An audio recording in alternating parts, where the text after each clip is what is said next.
If you're thinking of buying jewelry now and don't want to step outside, relax. All you need to do, call us. On the day and time of your convenience, we will bring our collection to you. Welcome to the Malabar Gold and Diamonds Showroom online experience. Step into your world without stepping out. Now that's our promise. Malabar Gold and Diamonds.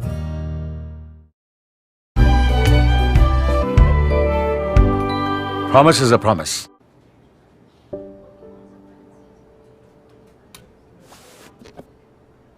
Exchange 8,000 రూపాయల balance ma'am. ఇవ్వనక్కర్లేదమ్మా, 8,000 మీకే వస్తాయి. Yes ma'am, మేము కేవలం hallmark 916 గోల్డ్నే అమ్ముతాం. ఇంకా మీకు దొరికింది 100% ఎక్స్చేంజ్ వాల్యూ. క్వాలిటీ, ఇది Malabar promise. Don't spend more money in selling your home. Instead, make more. For all your real estate needs, trust only Lovi. Lovi Realty Group makes it easy to sell your home. The Lovi Sale by Owner offers the same services as a realtor does for a fraction of the price. For only $990, we list your home, handle digital marketing, take calls and schedule home showings for you. Planning to buy a house? Lovi has the best tools and agents to make your journey happy. We offer home buyers rebate of 1% or more cash back towards the closing. Visit our website to learn more about our programs, www.lovihomes.com. For more details, please contact 908-304-9621 or 908-337-1289.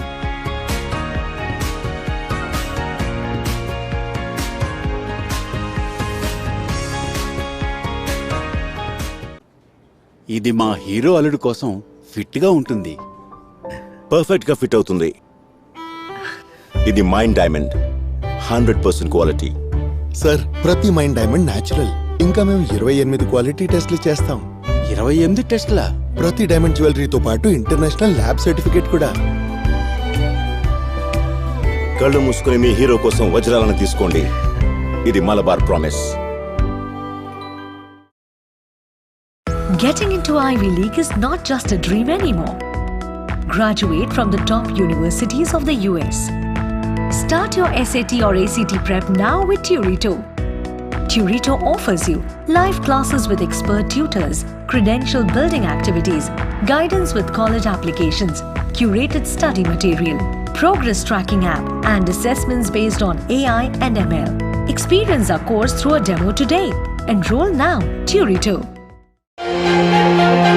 అవసరంలో ఉన్న పిల్లల సహాయార్థం సాఫ్ట్కిన్ సంస్థ నిర్వహిస్తోంది song fest live stream competition.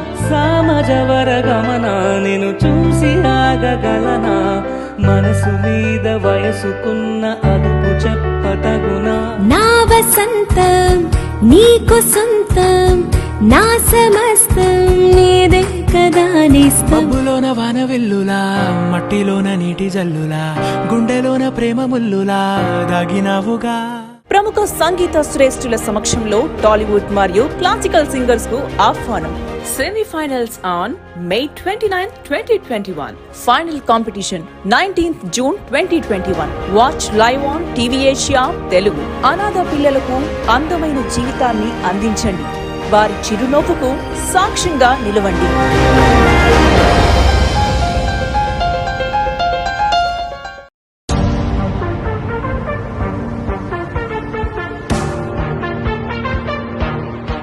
Telugu ప్రేక్షకులందరికీ hello and welcome back to yet another fantastic and exciting episode of our talk show The Experts. మనతో మన expert ఉన్నారు రాహుల్ రెడ్డి గారు. రాహుల్ గారు, thank you so much for being on the show అండి. Thanks for inviting అండి. Thank you, Andy. Rahul Garu, we've been getting a lot of questions, a lot of comments, but I think today's topic is a very hot topic, the June visa bulletin, and what knowledge have we gained from it. So it looks like everything is going according to what the State Department has indicated, but so what does it mean in the next coming months? What are we expecting? Well, we have to believe in them right now. Even if we have any doubts that whether we should believe him or we should not believe them, That's been cleared out right now. Okay. What the State Department said is that there's one more State Department video coming on Monday. But what they said was that when it comes to the employment-based immigration, they said the filing dates, the final action dates will match the filing dates. Right now, the filing dates for EB3 are in 2014 and EB2. The filing dates actually, he moved a little bit more advanced for the filing dates though. Nice. So I don't know if he means to move to EB2 also, which seems that there is a likely condition that he may move much forward the EB2. It looks like he's going according to what he said. He controls, Charlie controls, the State Department controls the visa bulletin. Yeah. So things are going absolutely best, you know. There's good chance that people may receive the green card by September.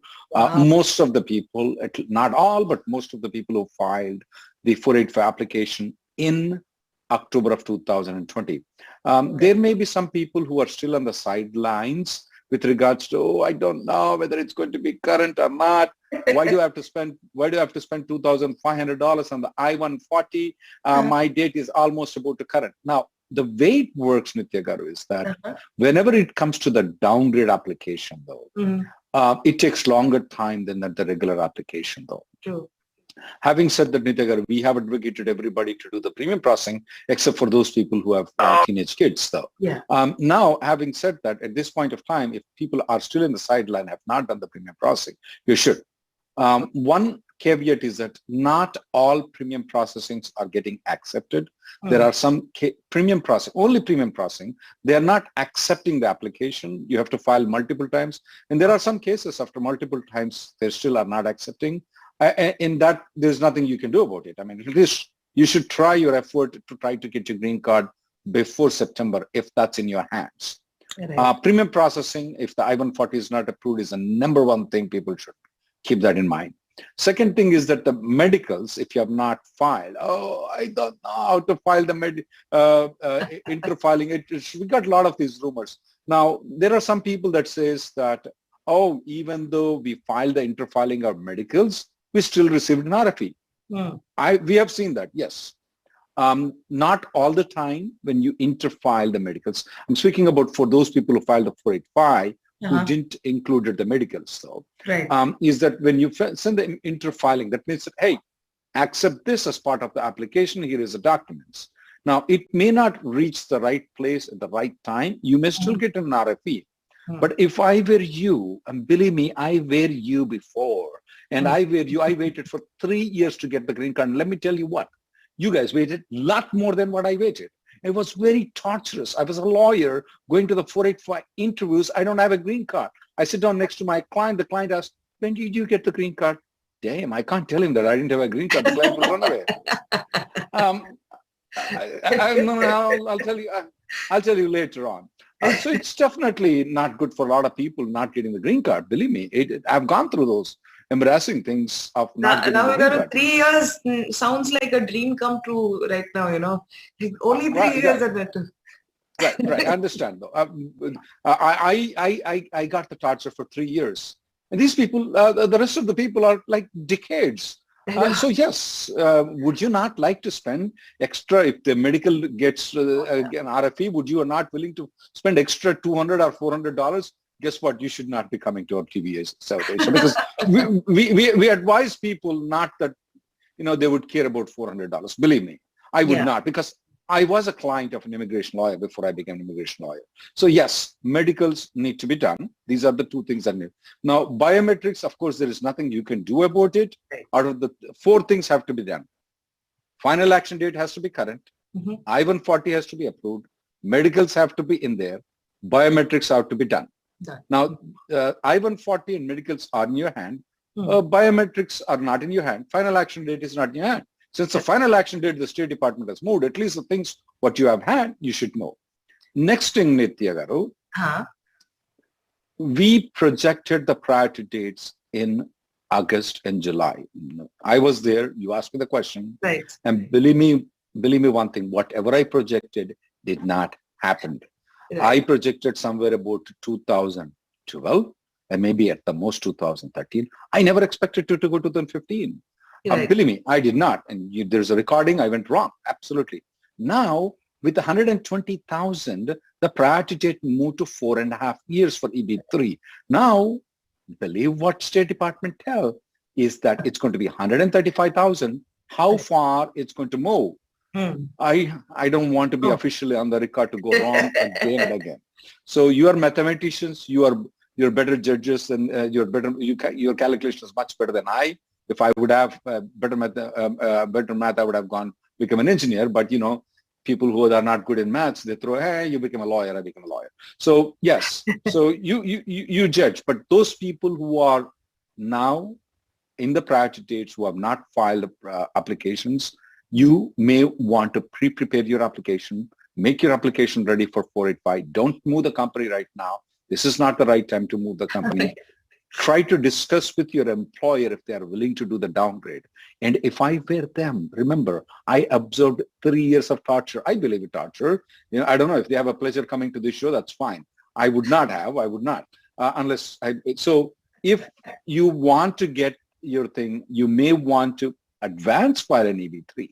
What happens, if the EB2 moves forward, you can still use the EB2. You may have wasted some money for filing I-140 for EB3.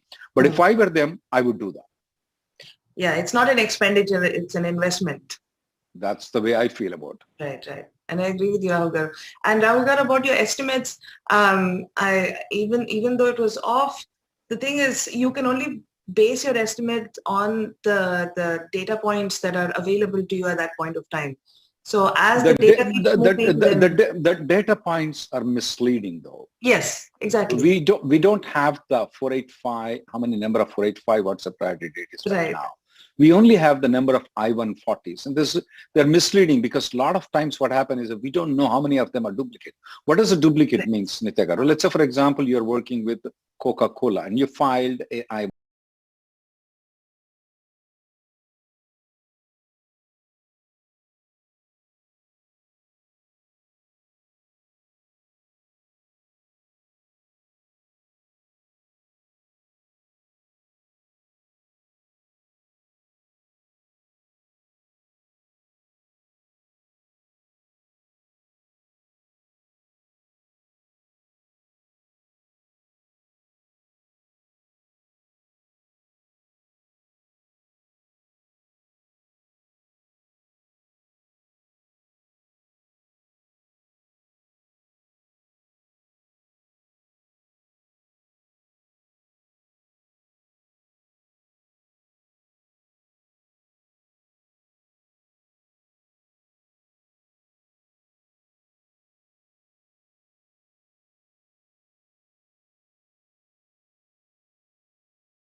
you for letting us know. I appreciate it. Thank you, Rahul.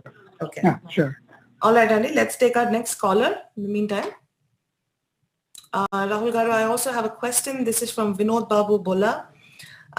He says, do we get EAD for kids under 12 years of age? For the 485 EAD, yes, you do. Okay. We even file EADs for 2-year-old kids too. Why? For 485, we tell the client, hey, what are you giving? You just take $10 for pictures. We don't charge any filing fees and we don't charge any legal fees. So just let him get in so we can get those also get a number. But let me tell you, if it's a H4 EAD, kids are not allowed to get H4 EAD. Oh, okay. Got it. All right, Andy. Rahul Garu, we just got news from our technical team that the issue has been fixed. We're back online now. Folks, so sorry for the inconvenience. We're back on and we will continue to take your calls. All right, let's go to our next caller, Andy. Let's take our next caller. Caller from area code 201. We're ready for you now. Caller from area code 201. Hello? Hello? Hello, sir. Yeah, hi, ma'am. Can you hear me? Yeah, we can hear you. Please go ahead. Hi, sir. Sir, I'll be current in EB2 next month, and I have my application already. My adjustment of status is already filed in October bulletin. So, I mean, I talked to you previously as well. My I-140 is approved as well under premium processing now, and then so I'll be transferring. I mean, I'll be initiating my H1 transfer to this new company. So, I mean, from a priority date perspective, do you think I'll be losing out anything if in case I initiate this transfer? No, sir. But you need to do 485J supplement also. Are you working for at this point of time, are you working for the company that filed the I-140 or you're not working? Okay. Yeah, but you need to file the 485J I'm working with supplement. the same company. You need to file 485J. With the same company that filed my I-485. Yeah, you need to file the 485J supplement. Yes, sir. The company that will be sponsoring my H1, that is the company that will need to file the 485J, correct? That is absolutely right, sir. All right, sir. Sir, another question. So, I filed for my wife's H4 in the month of November, and still there is no update on it. So, if in case I transfer my H1 to this new company, do I still have to file a H4 for her, or should I wait for? You should file the H4. Not only you should file the H4. I want you to, once you get the H1B approval with this company or the receipt notice from the company, I want you to do the interfiling, mention to the previous H4 officer, saying that, hey, look, officer, I'm now working for a different company. Don't deny this. You don't need to say all those words. Just use the interfiling. Here is my H1B approval and send it to the same service center that has a receipt notice for you. And they will do it when the officer has a good chance of not rejecting if he sees that. Okay. Sure, sir. Thank you. That should be all. Yeah. All right. Thank you, sir. Thank you so much for calling. Let's take our next caller, Randy. And in the meantime, I have a question. This is from Tech Shri. It says, per June 21 bulletin, my priority date is current. I've only received receipts for the I-140, 485, 765, 131. You have been advising to convert I-140 to premium. Is it required? What are implications if premium is not done? So I think you kind of... Yeah, well, I covered. Yeah, you can... Yeah. It may take sometimes 1.5 years for your I-140 to get approved, though. It may take. So I want to spend the $2,500. You're not even spending on lawyers like me. You're spending on immigration. So I would if I were you. I don't want the torture to continue for one more year. Believe me, I don't. No, I can imagine, Andy. Thank you, Rahul. If I need to, once I get the green card, I will do the Uber in the weekends to cover the $2,500. Makes sense. That's a well thought out thing, Andy. All right, guys, let's take our next caller, Andy. And while we're getting our next caller, hello? Caller from area code 201, we're ready for you. Caller from area code 201, we're ready for you.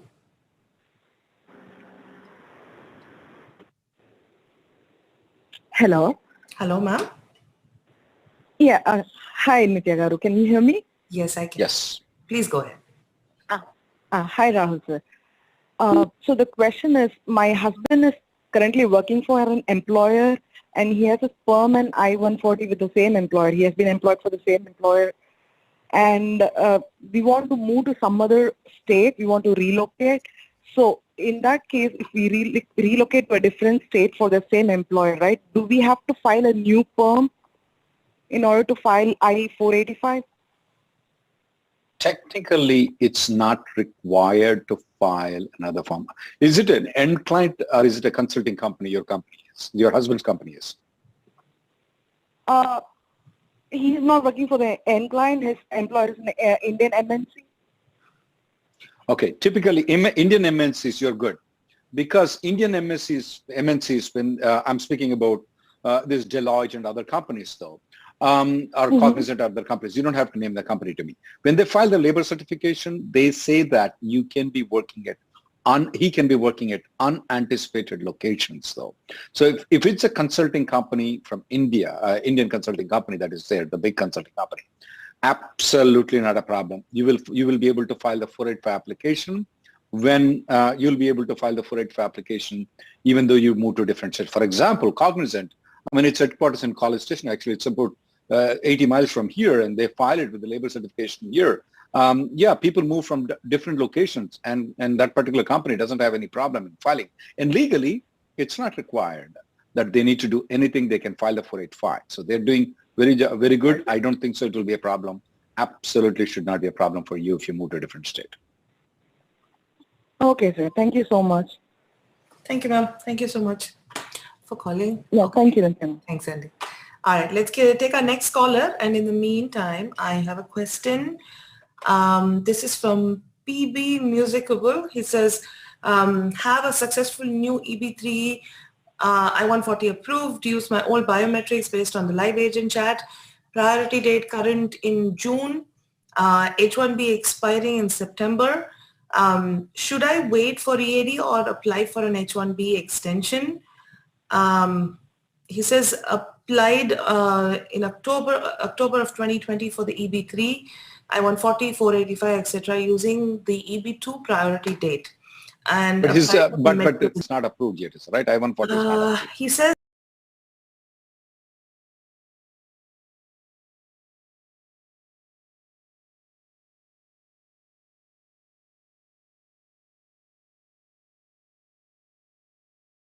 have a successful new EB3 I-140 approved. Sounds good. I would not file an EAD right now because his H1B is expiring in September. Right. He may get the green card since the priority date is becoming current. There's a good chance that he may get the green card and they may deny his EAD in the advanced role. Okay. That's what I see. I would wait until September. I will not file the H1B extension right now. Okay. The reason is that there's a chance he may get a green card. There's a chance he may get an EAD. Either way, since his I-140 is approved, he won't require an H1B. Having said, one small issue, Nitya Garu, that I'm getting really confusing information about the biometrics yet, though. You know, my girlfriend Emma, or the USCIS, she doesn't. We don't know whether we can trust her or not. She's been telling everybody that they're using the biometrics. We do not have any official information from the USCIS. When we sued USCIS, many times we sued on the biometrics. Why are you requiring biometrics? And of course, after we sued, USCIS backed off and they stopped the biometrics for the H4. Right. They said that they don't use the biometrics taken at the time when we come into the airport.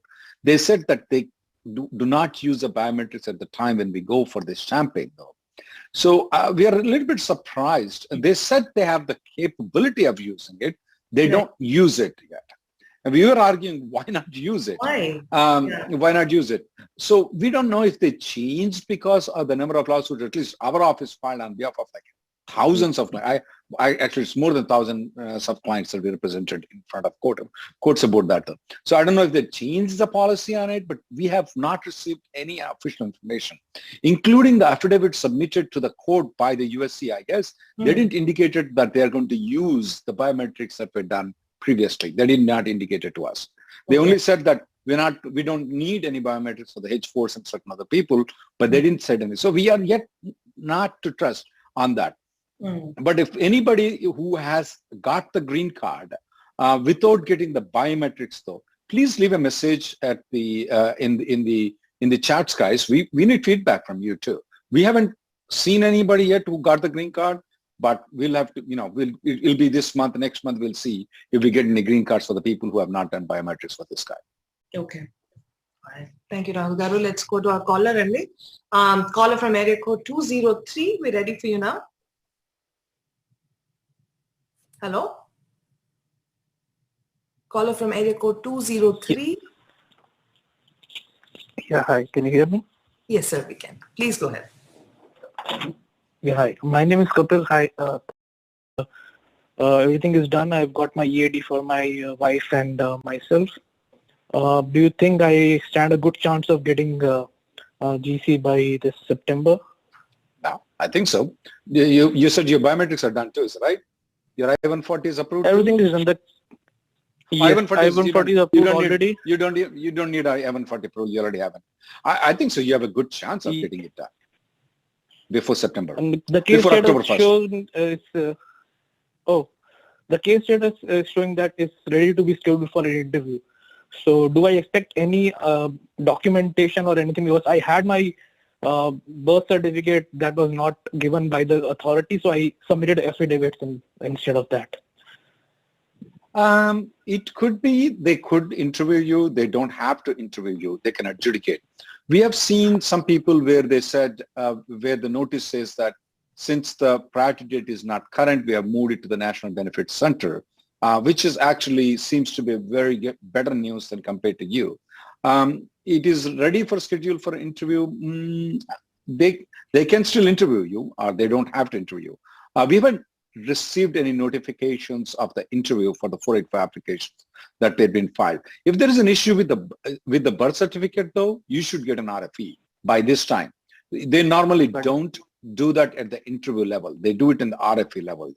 So I don't think so. Birth certificate is an issue. Either you will get the green card, or they may, if they schedule for an interview, though, it may take a long time by the time you get the schedule of the interview. And there is not much you can do right now. So, okay. So, so I don't know whether I'll get the green card by October or not. Yeah. If the interview, if they plan to schedule for interview, then most probably it will be after after September of 2021, though. If they don't schedule for an interview, you should get it before October 1st. Okay. Thank you, Rahul. Thank you so very much. Thank you, sir. Thank you for calling. All right, let's take our next caller, Randy. And in the meantime, I have a question. This is from Vinod Sodhani. He says, my final action date is current.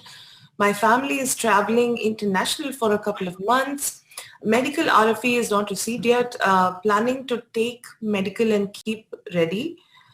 In case RFE comes before 60 days, will respond or else interfile. Is there any downside to this strategy? No, as long as if they don't come under the travel ban, because Nitya Garu, they need to understand the travel ban is there. Mm-hmm. If they have a U.S. citizens and if they have an advance parole, though, they definitely don't come under the travel ban. They can come back into the United States. Right. So if they don't, they should be ready to come in for the biometrics, for the medicals, just in case if it's more than 60 days the biometrics have, then they have to be ready to come back and do the medicals again. Yeah. That's one thing that they need to be prepared for. Okay. One other thing, people ask me question, what happens when people have an advance parole and they go outside the country, they get the green card approval. They don't have the green card in their hand. How how they can come back into United States. The good part for them is that you can still use advance parole to come into United States. Not a problem. Okay. There is an exception for them. Okay, perfect. Good to know, Rahul Garu. All right, let's go on to our caller, Randy. Caller from area code 201. We're ready for you now. Caller from area code 201. Hello?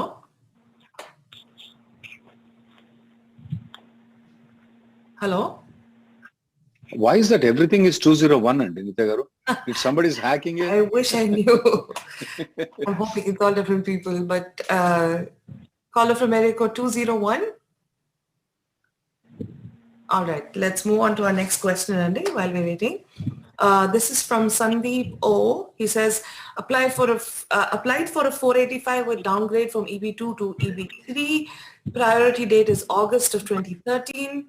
Any chances I can be current within this year? Also, are there any projections if the EB3 is going to raise first, or is EB2 beyond this particular date? Yeah, well, based on the statements by the Charlie of State Department, hopefully so that he should be current by October of 2021. That is a projection, what he projected. If by any chance,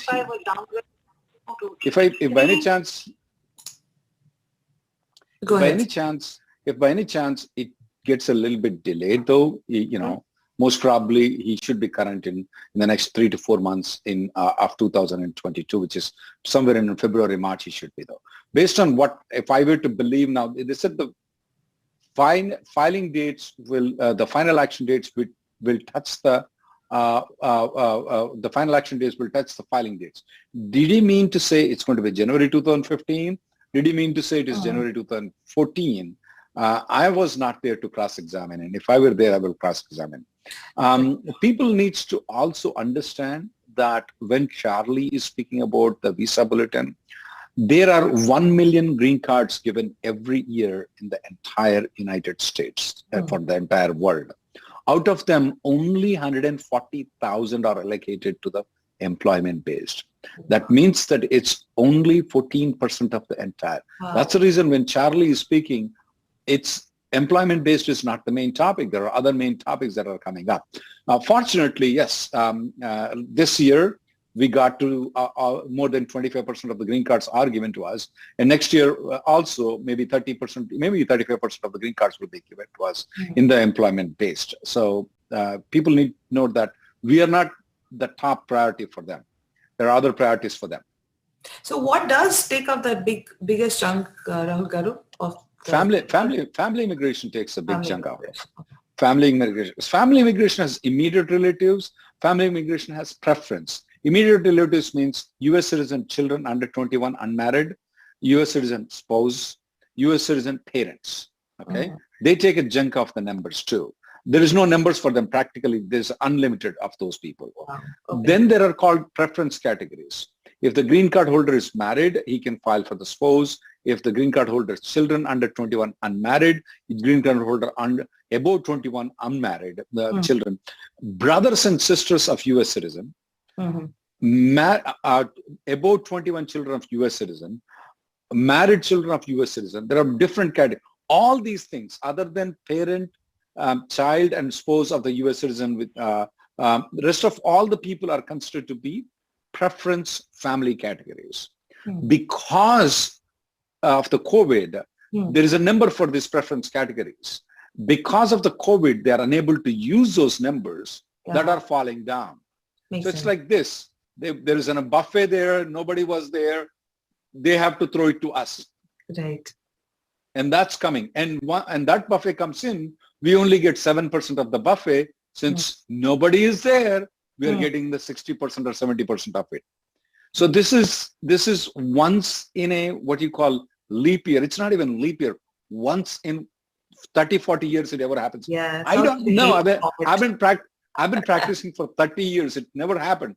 It never happened. It only happened right now. Not 30 years, but 28 years. So it only happened once and it's continued. And that's the time people need to take it. Nitya Garu, even though the priority dates have been moving 4 years, 5 years, and may move I don't know how long, let the engineers estimate that. But will it happen the same way going forward? Is this anything to do with Biden? No, it has nothing to do with Biden. This is a law that was passed 25 years ago. Right. And it's only because of the COVID situation this is coming out to us. If the COVID doesn't continue, don't expect the priority dates to continue moving. It may take, for each month, it may take years going forward in the future. Yeah, it's like being stuck between a rock and a hard place.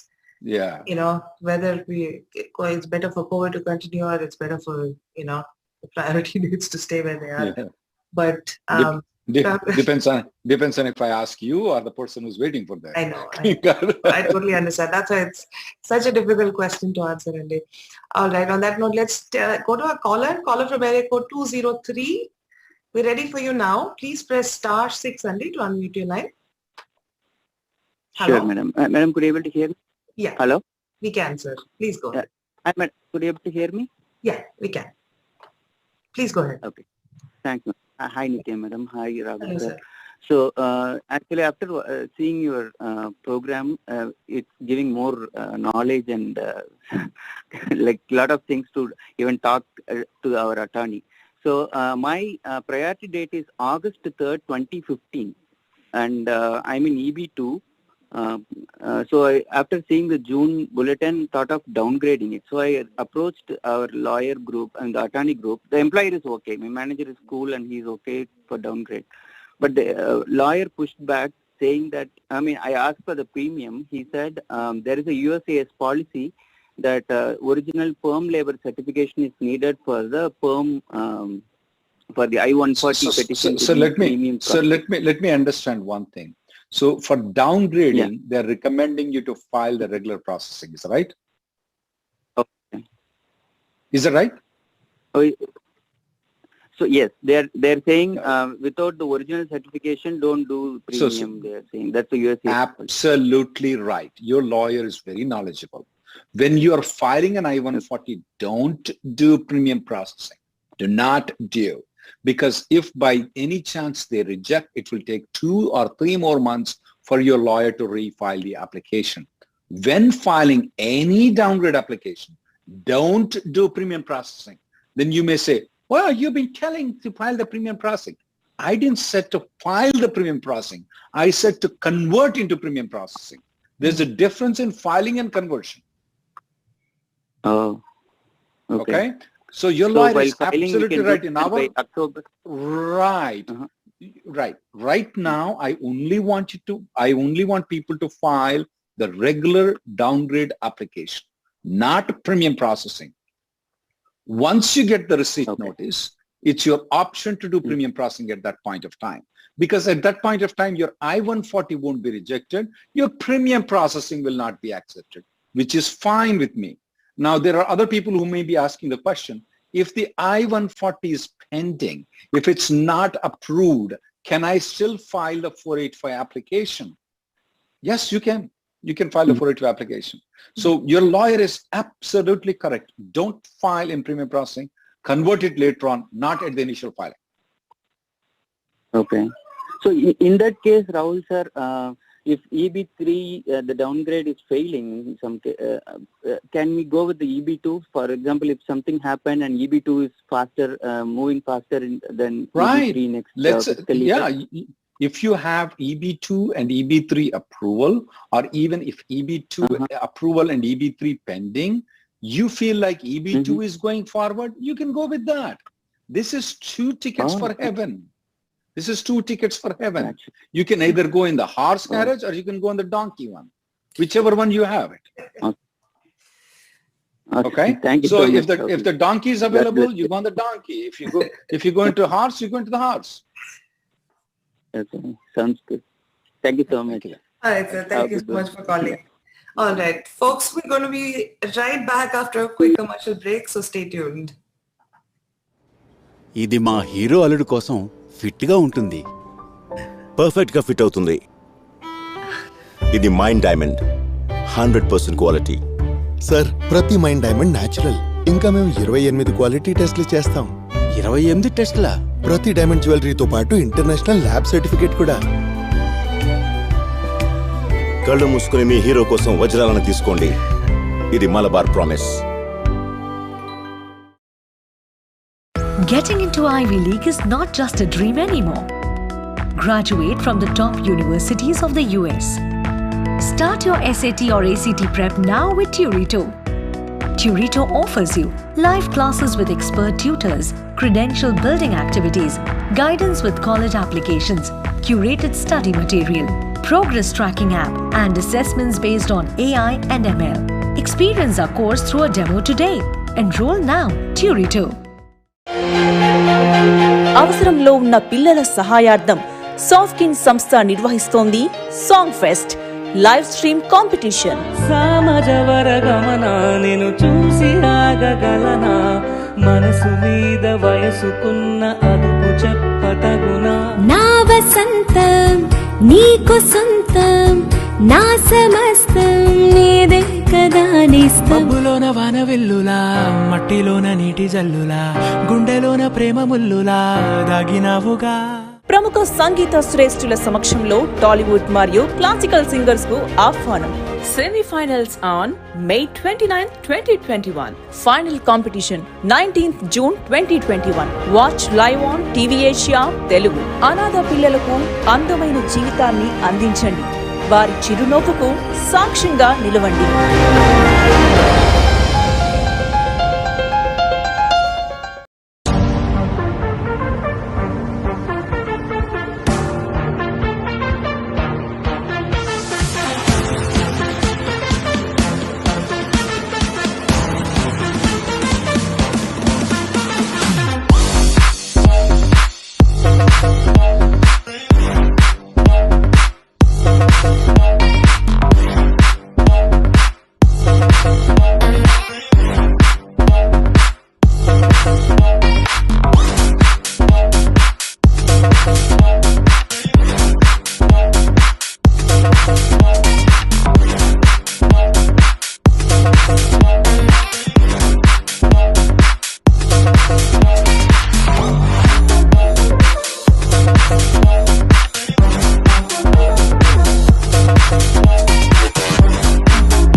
న్యూజెర్సీలో ఇల్లు కొనాలని కానీ అమ్మాలని కానీ అనుకుంటున్నారా? మీ నమ్మకమైన నేస్తంగా మీ ఇంటి క్రయ విక్రయాలను చేసి పెడుతోంది మీ లోవి రియల్టీ గ్రూప్. వేలాది డాలర్ల మీ కష్టార్జితాన్ని, ఎంతో విలువైన సమయాన్ని ఆదా చేస్తూ కేవలం $990 నామమాత్రపు ఫీజుతో ఖచ్చితమైన సంతృప్తికరమైన లావాదేవీలను చేసి పెట్టే రియల్ ఏజెన్సీ లోవి. అంతేకాదు, మీరు కొన్న ఇంటి మీద మినిమం 1% క్యాష్ బ్యాక్ మీ క్లోజింగ్ కాస్ట్ లో పొందగలరు. మరిన్ని వివరాలకు please visit www.lovihomes.com. Contact 9083049621 or 9083371289. If you're thinking of buying jewelry now and don't want to step outside, relax. All you need to do, call us. On the day and time of your convenience, we will bring our collection to you. Welcome to the Malabar Gold and Diamonds Showroom online experience. Step into your world without stepping out. Now that's our promise. Malabar Gold and Diamonds.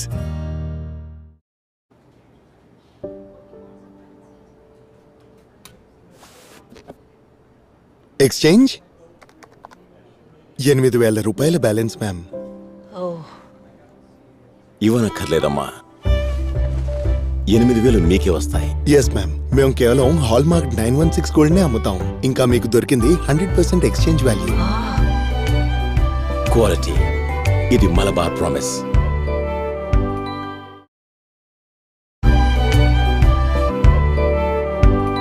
Promise is a promise. We're ready to get going now, but we saw some very interesting captions while we were facing our technical glitch and Mata. I think we should give the award to the person who sent this message saying this session is as frozen as the EB green card line. So thankfully it was a short freeze, hopefully not like the EB green card line. So on that note, let's get back to our callers, Andy. Let's take our caller. All right, caller from area code 206. We're ready for you. Hello? Hello, can you hear me? Yes, sir, we can hear you. Sir, can you please mute your TV line?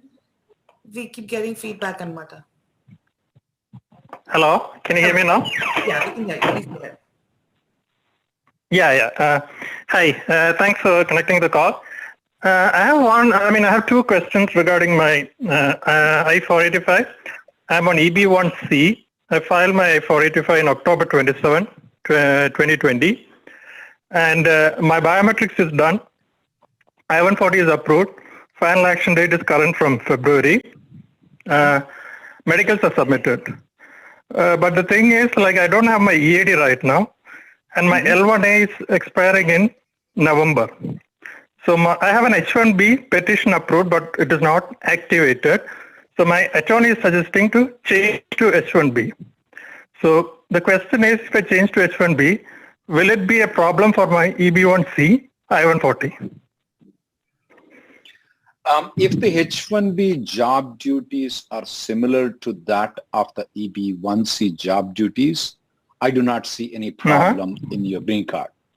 But if they are contradicting, though, that may create a problem.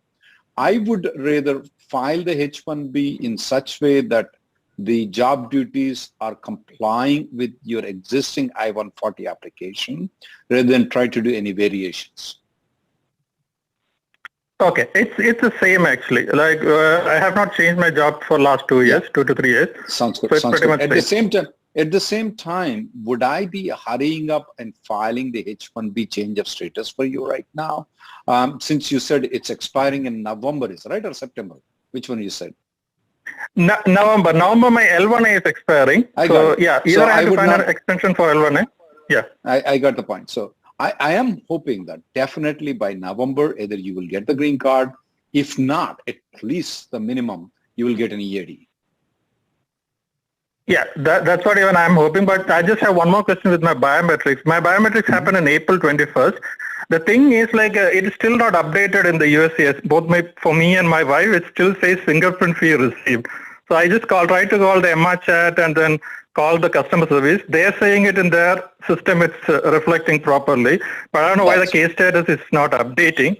And the concern I have is when I took my fingerprint, right? I saw one of the fingerprint was not changed to green or something, but unfortunately I didn't ask them. So that is the concern I'm having. No, if when you called it, they said that your biometrics are already done, you should not worry very much about that particular one green signal, that you may have watched it. Okay. I would ignore that thing. Rahul, do you know why the case status is not changing then? It's normal. On the USCIS case status. I've seen that very many times, even after the biometrics has been done. Instead of we received your application, I don't know why they are telling that we received your we received your fingerprint fees though. I don't know why they even say that thing. They should have just say that we received your 485 application. So I would not pay much attention to it. And now, since you did not get the green card and everything is magnifying for you. Everything you see in a suspicious mode, you're observing it, but everything looks normal to me. I don't see anything odd in your application right now. All right. Thank you very much. Thank you. Thank you, sir. Thank you so much for calling. All right. Okay, let's take our next caller. We have also a question. This is from Lean Learning. He says, my priority date is August of 2018, EB2. He says, what happens when my daughter becomes 21 and the priority date is not current and I'm not able to submit a 485? What is the priority date you said? August of 2018, and he's on EB2. If there is something called CSPA Age, that means that if your daughter, if the I-140 has been pending for a certain period of time, you can deduct the age of your daughter. So I would suggest you right now to probably file an EB3 downgrade application with a normal application to prolong the age of the kid. Okay. Okay. That is only to include her into the 485 application in getting the green card though. There are two things here. One is the 485 application. There is another thing called H4 though. Even though you may save her before you file a 485, even though she may still be qualified under CSPA, Child Service Protective Act, she is still not protected for the H4 status. She should apply for the student visa. There is a separate video me and my business partner Emily Newman made only for the kids who are aging out under the non-immigrant visa. It's called CSPA. If you can Google it out, and that video is just addressing only the kids who are aging out. I want you and your kid to watch this video that we put down. Okay. Thank you, Rahul Garu. I'm sure the person watching is going to be tuning into that. And on that note, let's go to our next caller. Caller from area code 207. We're ready for you now. Please press *600 to unmute your line.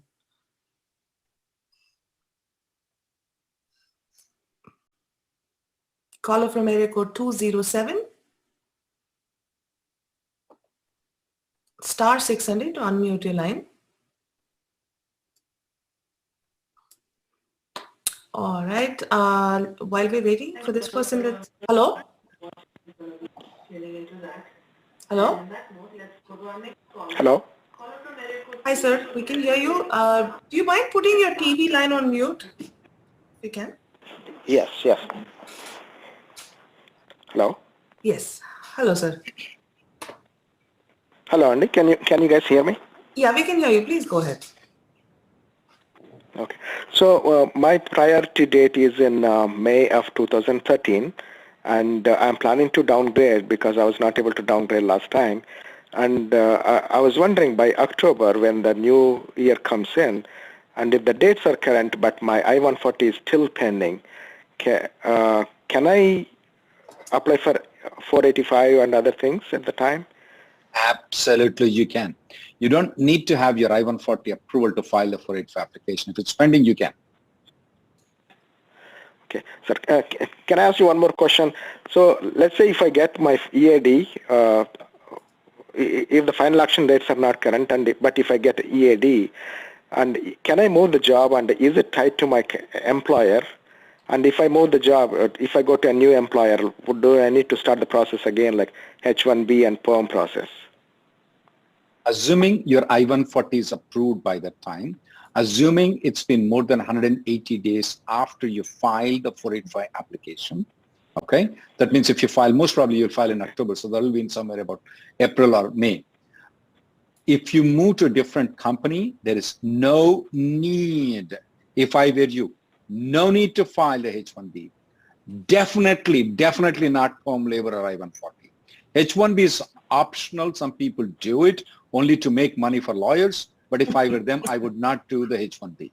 PERM and I-140, nobody does. You don't need H-1B too, according to my opinion. Okay. And how about my current employer? That means like the employer that I get EAD from, are they able to withdraw my I-140 if I move the job? Let them do what they want to. It won't affect you.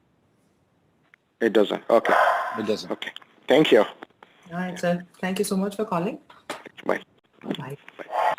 All right. Let's take our next caller, Andy. And I have a question. This is from H1 Bro. Says, hi, as per the new instructions, do we need to submit bank taxes, both federal and state, along with the 485 application? I didn't see any specific requirement in the 485 instructions document on the USCIS site. Can you please comment? Good question. Very good question. H-1B bro. No, you don't have to submit the income tax returns.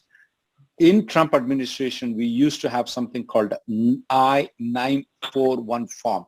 It was the nightmare for immigration lawyers. It was a nightmare for individuals. We have to submit all education documents for everybody.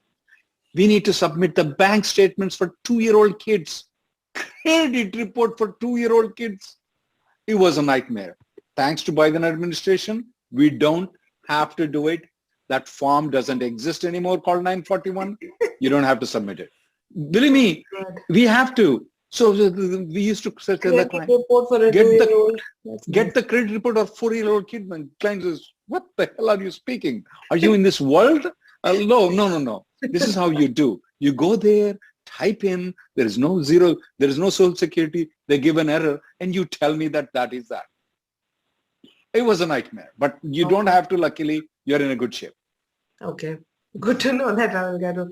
All right, let's go to our caller, Andy. Caller from area code 214. We're ready for you now. Hello, Andy. Nitya Garu, Rahul Garu. Hello, sir. Rahul Garu, na peru Venkat Andy, Venkat Padala. Question Andy, 693 medical mida. Basically, nenu 485 last October lo apply chestunnanu. EB2 category, March 2011 priority date. So basically, so straight application అండి 140 కూడా ఇప్పుడు 7-8 years ముందే approve అయిపోయింది. అయితే మొన్న నేను apply చేసినప్పుడు I did not submit my medicals, మా లాయర్ అవసరం లేదని చెప్పారు, చేయలేదండి. మీ షో 2-3 చూసిన తర్వాత నేను మొన్న ఏప్రిల్లో చేంజ్ చేసుకున్నాను. మా లాయర్ని అడిగాను, మీరు పంపించగలుగుతారా మెడికల్స్ అంటే, ఇంటర్ఫైల్ చేస్తా అన్నారని చెప్పి చేంజ్ చేశాను. చేంజ్ లాయర్కి వెంటనే సబ్మిట్ చేశాను. ఆవిడ నెలలు అయిపోయిన తర్వాత ఇప్పుడు వచ్చి చెప్తుంది ఆవిడ, ఇంటర్ఫైలింగ్ చేస్తే ఒకవేళ అప్లికేషన్ రీచ్ అయిపోతే వేస్ట్ అవుతాయి మెడికల్స్. వ్యాలిడిటీ మీద క్వశ్చన్ ఉంది అనమాట. 60 day వ్యాలిడిటీ ఉంది కదా అని అడుగుతుంటే ఆమె చెప్తుంది, నీ 485 అప్లై చేసింది తర్వాత నువ్వు మెడికల్ చేసావు, సో 60 day నీకేమీ అప్లికబుల్ అవ్వదు, మనం వెయిట్ చేయొచ్చు RFE కోసం ఉంటుంది, లేదంటే నీ case regional service centre transfer అయిన తర్వాత చేద్దాం అంటుంది. సో 60 day గురించి వరి అవ్వట్లేదు అంటుంది. దాని మీద కొంచెం క్లారిటీ కావాలి. No, I believe in the 60-day rule. You have to submit the medicals within 60 days after you're done. I don't understand. If it's waste of money, it's waste of money of you, not her, is it right? Yeah. She should submit it. And you are willing to. Yeah, you are willing to put that risk. You don't care about $400. I know you are. Yeah, you don't sure, care. Sure. Yeah. So it's my money. I'll risk it. Tell it. If it's there, if they issue an RFE, I'll submit it again. All right, I'll do that. Thank you so much. Thank you, sir. Coincidentally... And one thing, Nitya Garu. Yes, sir. See, when we go to the medicals, though, there is one other bad part. People will think that. When we go to the medicals, though, see, what they do is that we don't have the polio record and a lot of other records, though. Even when we are in the little kindergarten, my mom and, they used to go and give all those injections to us. We don't have a record. So when we go to the medicals, they give all the polio and everything. So when you go to the second medical, though, the good part about it is that go to the same doctor. The guy will have all the records. He won't give you polio and other stupid things again that we have taken in the kindergarten. Yeah. But they will only do a small blood sample for the TB and AIDS and TB. These are the only 2 things normally they do. So it's not that you go to the whole 9 yards when you submit the medicals again. Right. That makes sense, Andy. And Venkat Garu, coincidentally, yours was supposed to be the next question we were going to talk about. So, me timing bale undandi. Something went wrong and I'm third participant in the list. For some reason, my number pushed back, so back in the list. Okay. She always, so much, she always favor 203, Andy. Oh my God. Okay. So no more to our technical team, Andy. No more 201, 203. Okay. All right, Andy. Thank you so much for calling. Okay. Let's take our next caller, Andy, and we have a question. This is from 𝗟𝗏𝗪 says, sir, my priority date is July of 2012. Okay. I-140. EB2 to EB3 downgrade is pending, and I have a 19-year-old daughter. Shall I initiate the I-140 premium processing now, anticipating that the date becoming current in the July visa bulletin? Since it's still not current, though, I will still current. hold on. Yeah, it's not current in June. I will still hold on. Okay. I will gear up for it, prepare the check ready for it, speak with the employer, get the approval for it. I will still not file it. The day July visa bulletin comes in, I'm depositing the money into bank account of my lawyer to get that thing. But I would still hold on, even if, all what we are telling, all the State Department prediction is going accordingly. I will still hold on. There is no need for hurrying up at this time. Okay. All right. Thank you, Rahul Garu. Okay, we have a non-201 number for you now, Rahul Garu. Caller from area code 309. We're ready for you now. Please press *600 to unmute your line. Caller from area code 309. Hello. Hello, sir. Hello. Can you hear me, please? We can hear you, sir. Please go ahead. Good afternoon, Nitya Garu. Good afternoon, Rahul sir. Garu. Thank you so much for your time. Thank you. So my question is, my priority date is August 2011, and I have an EB2 and EB3 140 approved. So my biometrics have been done, but my EAD has not been received yet. Okay, so my H1B, current H1B is set to expire in August 2021, and the extension is not approved. So I have a couple of questions regarding a few things. My wedding is scheduled in July 2021. So currently, with the consulates not open in any of the Indian metropolitans, I don't expect my spouse to go for a visa interview anytime soon. So I'm looking at what my options are in terms of looking into the possibilities. So I don't know if you can answer this, but the question is, should I withdraw my EAD application to avoid any immigration officer using You mean to say 485? Did you say EAD application or 485 application? EAD application. EAD application won't have any negative effects or positive effects. I may want to pull out your 485 application. I may not want you to get the green card right now.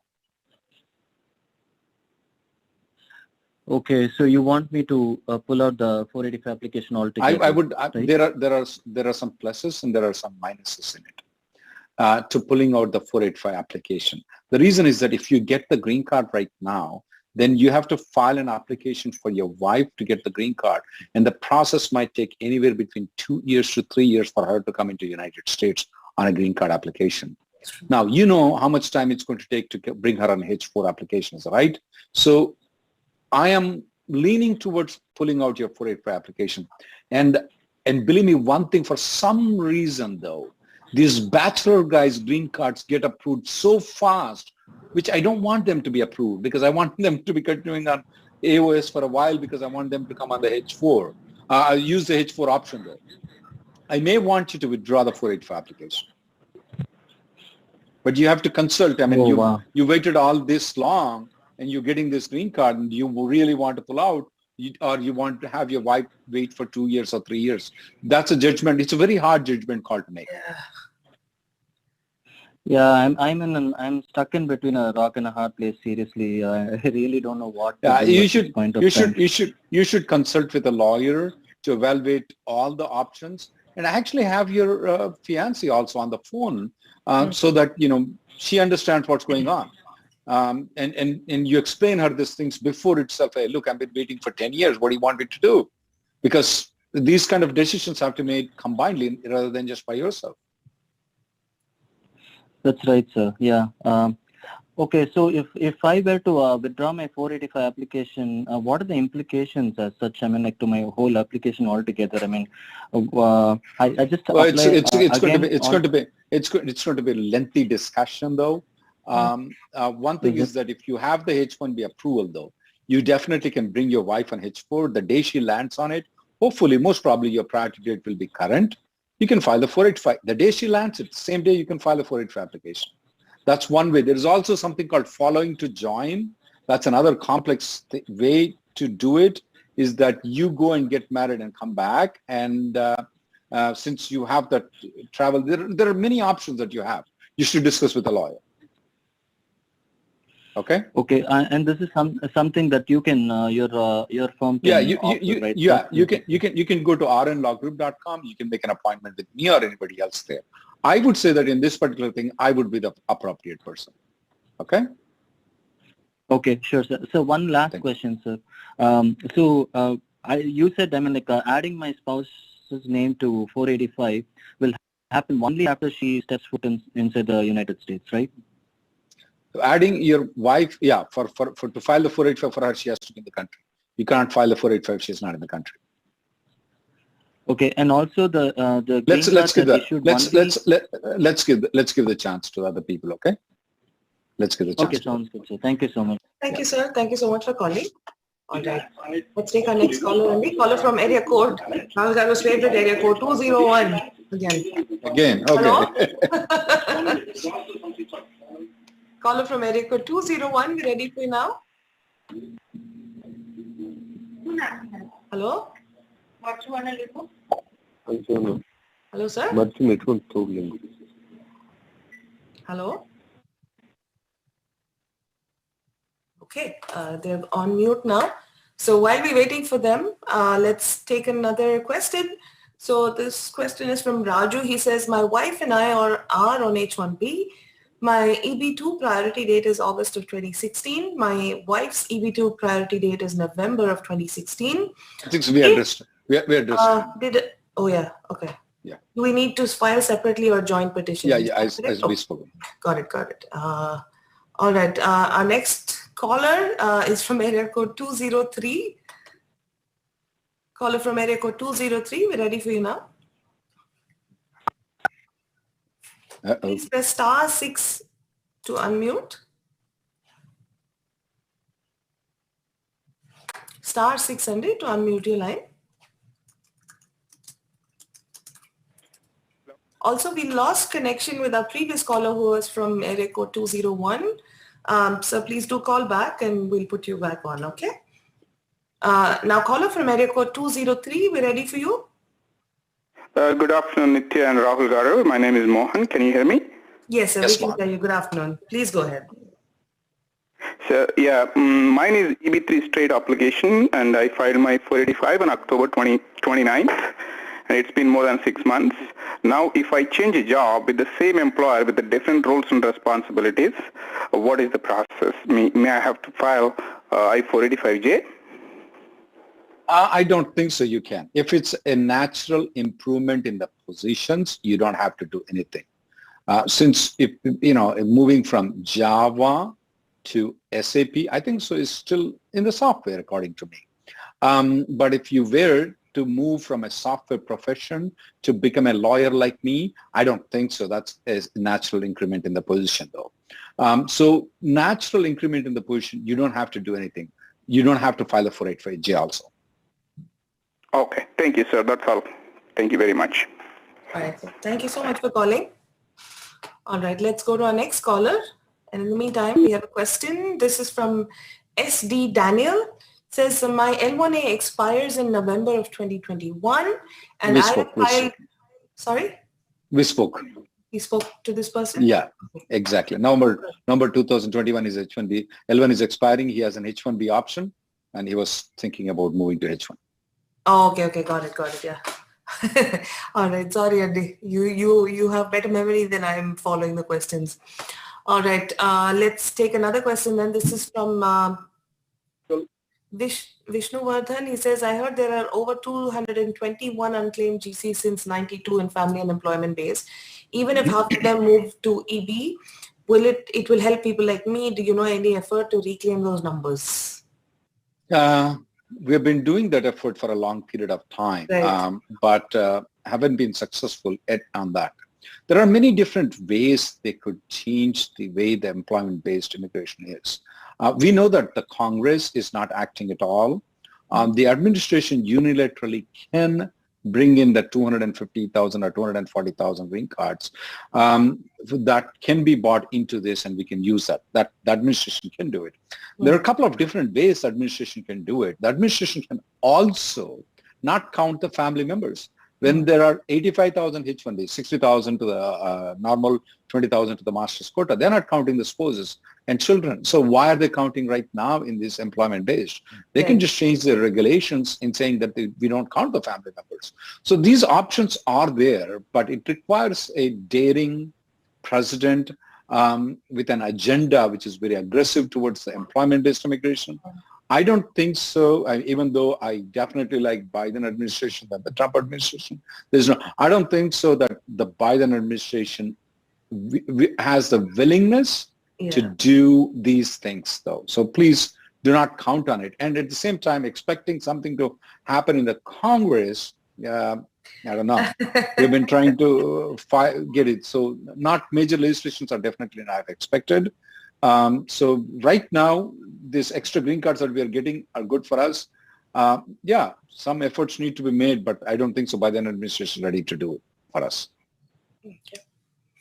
Thank you, Rahul Garu. Let's go to our caller, Andy. Caller from area code 215. We're ready for you now. Caller from area code 215.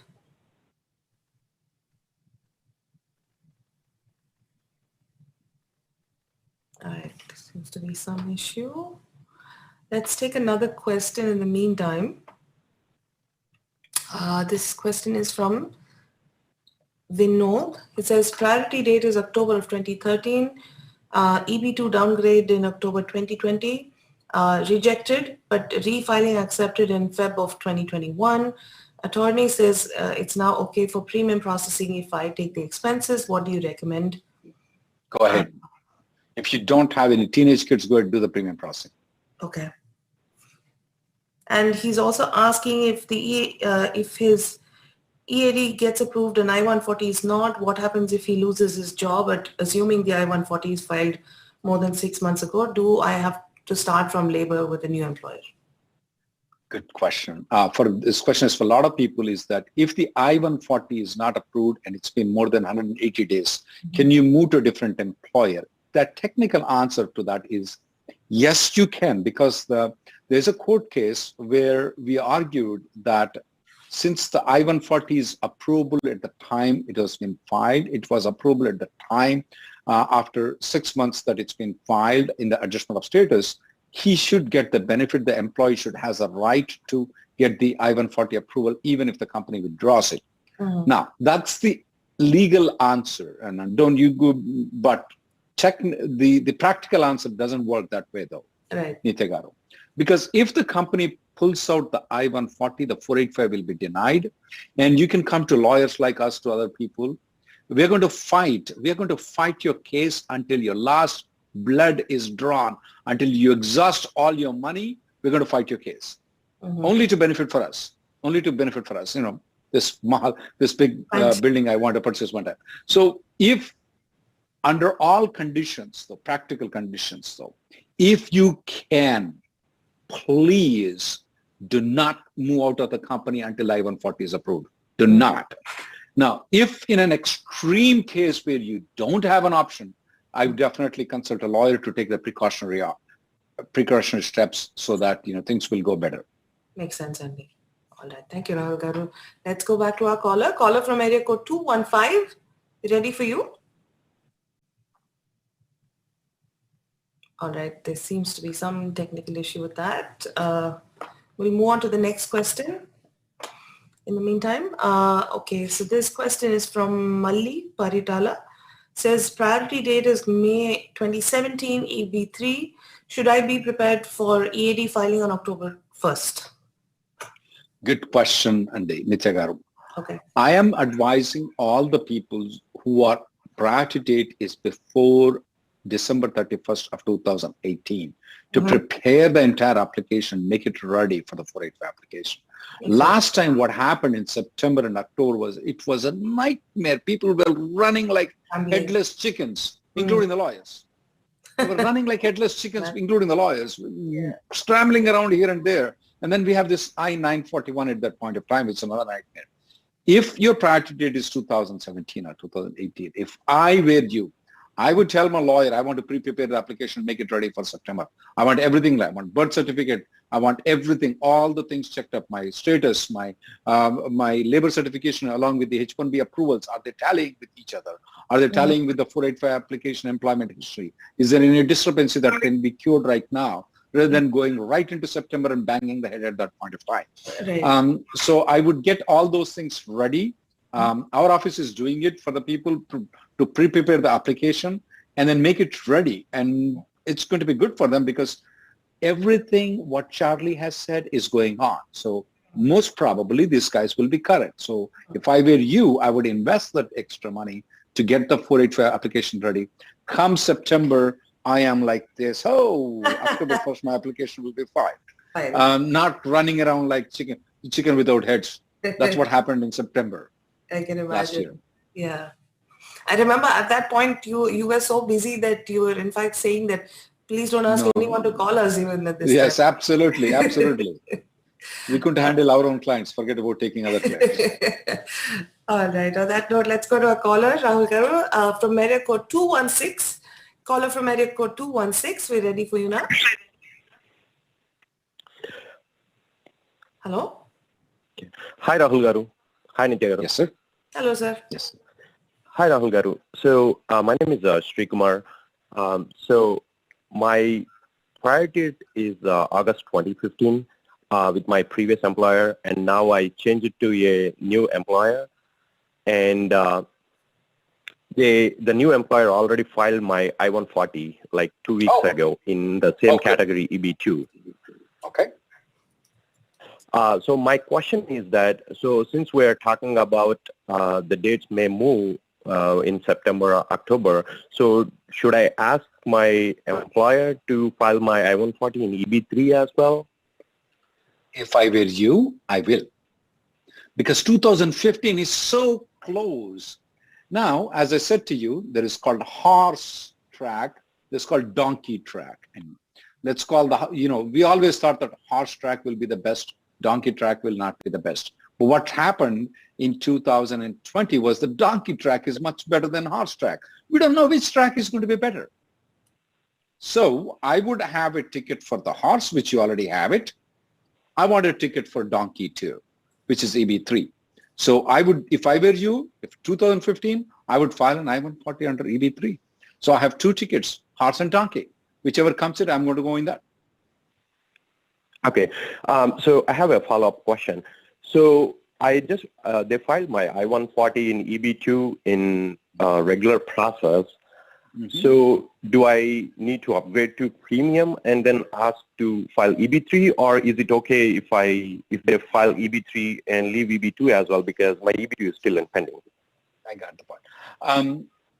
Technically, there is no need for you to have an I-140 approved under EB2 to file EB3. Technically, it's not required though. However, though, when two I-140s are pending at the same time, the officers and the system might get confused and thrown out. As a defensive measure, though, I would do the premium processing for EB2, and then the day it's approved, I'm going to file the EB3. Okay. Thank you, Rahul Garu. And I have a last one question, sorry. So I have a birth certificate, but my spouse doesn't have it. So I saw from your previous conversations that we can get some no objection certificate and all. Can you go to Google and search, I do not have birth certificate ready, REDDY. You'll get a link. It's exactly what it says. I do not have birth certificate ready, REDDY. It takes you to a link. It has the non-availability draft. If you can get the non-availability, I would like you to get it. If not, you for sure need to have two affidavits. She for sure need to have two affidavits. But I would like to have a non-availability certificate too. Okay, I would like to have non-availability certificate too. But you can file the 485 application without the non-availability certificate, at least get the affidavits. I have provided the drafts for the non-availability certificates. I have provided the drafts for the birth affidavits. I also provided the alternative documents, which you should try to collect it, keep it, do not submit it with the USCIS. Just try to collect it, keep it, do not submit to USCIS. Those alternative things are ration card, election records, Aadhaar card, PAN card, the hospital certificate, and school certificates and all those things. Keep them. Don't submit as a birth certificate. Submit only non-availability certificate if you have it, and affidavits for sure you need to submit. Okay. Yep. That's all. Thanks, Rahul. Thank you, sir. Thank you so much for calling. All right. Let's take our next caller, Randy. And in the meantime, I have a question. This is from 𝗟𝗓𝗪 𝗪𝗧𝗛. let me try to make this line. Sagar Srivastava, he says, I am current this month and have not submitted medical along with my 485. How should I submit the medical? Should I wait for the RFE or can I do interfiling? How much time is expected for GC once I get an RFE? RFE, definitely, if the RFE comes in, that's a good news. But I don't want the officer to open up and see the medical is not there, and they cannot technically approve your green card. So I want the interfiling to be done. I would personally do the interfiling right now if the medicals are on the done. Once the priority date is current, we don't know how long it's going to take because they're telling it's going to take 36 months from the time you file the 485 application. You can't raise a service request. But, you know, we are not noticing 36 months definitely. We're noticing very fast, but it may not happen to all the cases, but the officer is active, the officer who got your file, if the guy is proactive and does everything all right, then it should be approved any time after you submit the medical. But if not, though, it may take a long time if the officer is lazy. Okay. All right. Thank you, Rahul Garu. On that note, let's take our caller, Andy. Caller from area code 732. We're ready for you now. Hi, Nitya Garu. Hi, Rahul Garu. Can you hear me? Ma'am. Yes, we can, ma'am. Please go ahead. Yeah. My employer A filed my green card. So my biometrics are also done. But I'm currently working for employer B, so on an H1. So do I need to go back to employer A once my green card is approved, or how long I have time? Right now, your I-140 is approved, or? Yes. I worked 10 years with my employer A. Once I moved to employer B, these dates became current in the October, but my employer A agreed to file my green card. So it's in the process, right? I-140 is approved and I have given the biometrics. Yeah, so, technically, right now I'm currently, technically speaking about though, if your company is not going to withdraw the I-140, okay? If the company is not going to withdraw the I-140, it is the promise that the company has that we have a job opening for you, okay? It is a promise that you are telling that you're going to join the company, okay? Okay. What happens if you break the promise? Okay? That means if you don't join, you're just promising that you're going to go. What happens if the promise is broken? Nothing will happen. Your green card will be fine. Your citizenship will be fine too. Okay. So employer A can withdraw anytime my I-140? No, another thing that if the employer, now that's another thing. There is a promise that he has that the job is open. There's a promise from you, you may join him, you should be joining him after you get the green card. But if this guy withdraws it, your 485 will fall down. Okay? So if you think so, you're not going to join this company, I want you to have your current company file a 485J supplement saying that, look, the job offer with this company was there when we filed the 485 application. It's been there 6 months after the 485 has been filed. Now, another company, this company is going to take over that place, and then you still promise to join the company or you join the company. So this is replaced with this one. So if you're not going to join the company, if you're going to continue working with the existing company, I want your existing company to file a 485J supplement. Yeah, my employer B, the current employer, is ready to file my H1. Go ahead. But then I want to be nice with employer A, right? He didn't say that he will keep even though I was in company B. No. Here is it. Pick one option. Are you joining if you don't join that company, nothing will happen, but you need to file the 485J supplement with the current company. Make a decision. So are you going or are you not going? Is it okay if I don't go to employer A? Will I be any problem with the green card? As long as you file the 485J supplement with company B, there should not be any problem for your green card. There should not be any problem for your citizenship. Oh, wow. Thank you. But right now, because my priority date is January 2011, I'm on EB2. So almost it came till December. So like in the next bulletin, it may become current. So is this the right time to file the supplement with the company B? Yeah, it's right time to supplement B. Yes, ma'am. Okay, thank you very much.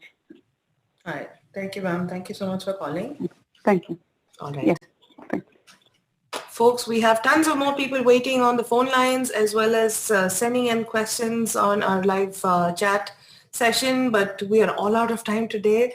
Thank you so much for calling in and tuning in and watching us. And Rahul Garu, I can't thank you enough for your contribution to the community in terms of helping them with all their immigration issues. We're very, very happy to have you here on TVASIA Telugu week after week, answering people's questions very patiently. Thank you for being here, sir. Thank you for TVASIA. Thank you for all the sponsors for sponsoring our show. Thank you. Thank you. And to all the folks, come back next week. Stay tuned. Same time, same place. We'll be back with more exciting news and a lot of questions and a lot of answers. Okay? You guys have a fantastic week. Thank you. If you're thinking of buying jewelry now and don't want to step outside, relax. All you need to do, call us. On the day and time of your convenience, we will bring our collection to you. Welcome to the Malabar Gold and Diamonds Showroom online experience. Step into your world without stepping out. Now that's our promise. Malabar Gold and Diamonds. Don't spend more money in selling your home. Instead, make more. For all your real estate needs, trust only Lovi. Lovi Realty Group makes it easy to sell your home. The Lovi Sale by Owner offers the same services as a realtor does for a fraction of the price. For only $990, we list your home, handle digital marketing, take calls, and schedule home showings for you. Planning to buy a house? Lovi has the best tools and agents to make your journey happy. We offer home buyers rebate of 1% or more cash back towards the closing. Visit our website to learn more about our programs. www.lovihomes.com. For more details, please contact 908-304-9621 or 908-337-1289.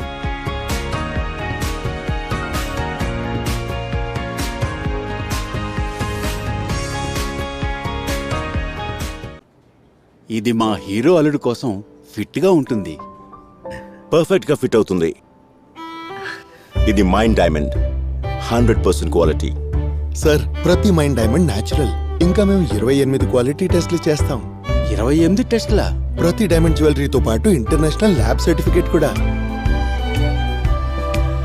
కళ్ళు మూసుకుని మీ hero కోసం వజ్రాలను తీసుకోండి.